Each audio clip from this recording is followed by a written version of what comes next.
Could one deadly encounter change the way federal immigration officers are trained across the United States? That's the question lawmakers in Washington are now asking after a fatal ICE shooting in Maine sparked renewed scrutiny over officer vetting, training, and accountability. And as more details continue to emerge, the debate has grown far beyond a single incident.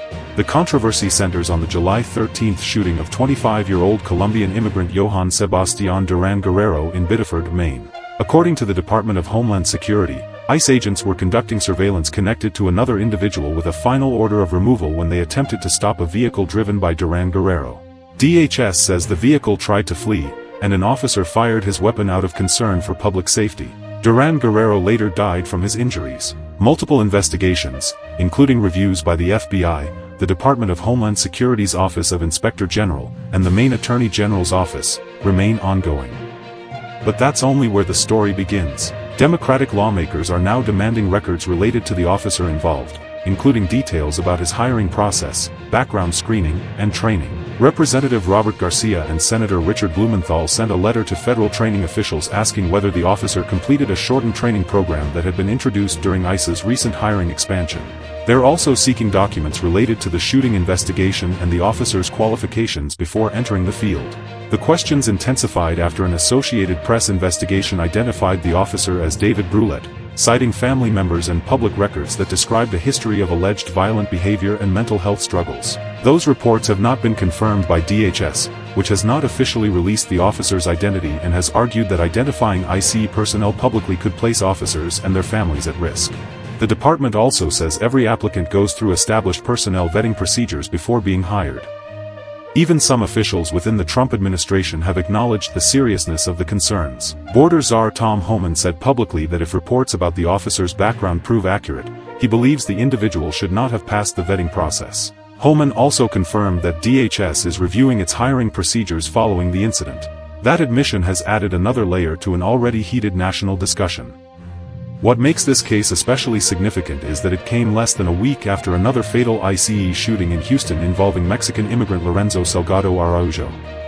In both cases, DHS says the individuals killed were not the original targets of the enforcement operations. Both shootings happened during attempted vehicle stops, and both have generated sharply different accounts about what happened in the final moments. Those similarities have fueled calls from lawmakers across several states for greater transparency and independent oversight.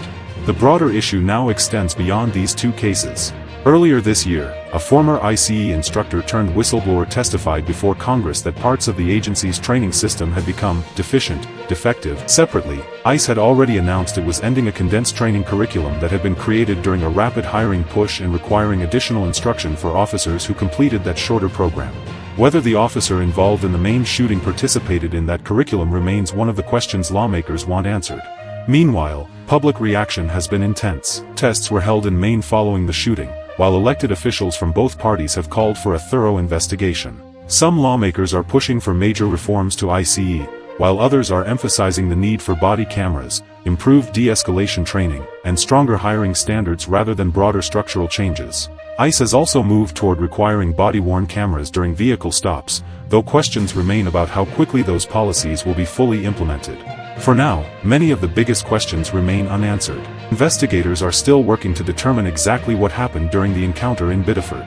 Lawmakers continue seeking documents that could reveal whether existing safeguards worked as intended or whether important warning signs were missed. Till those investigations are complete, both the circumstances of the shooting and the broader questions surrounding ICE's hiring and training practices remain under intense public and congressional scrutiny. As this story continues to develop, its impact could stretch well beyond one case in Maine.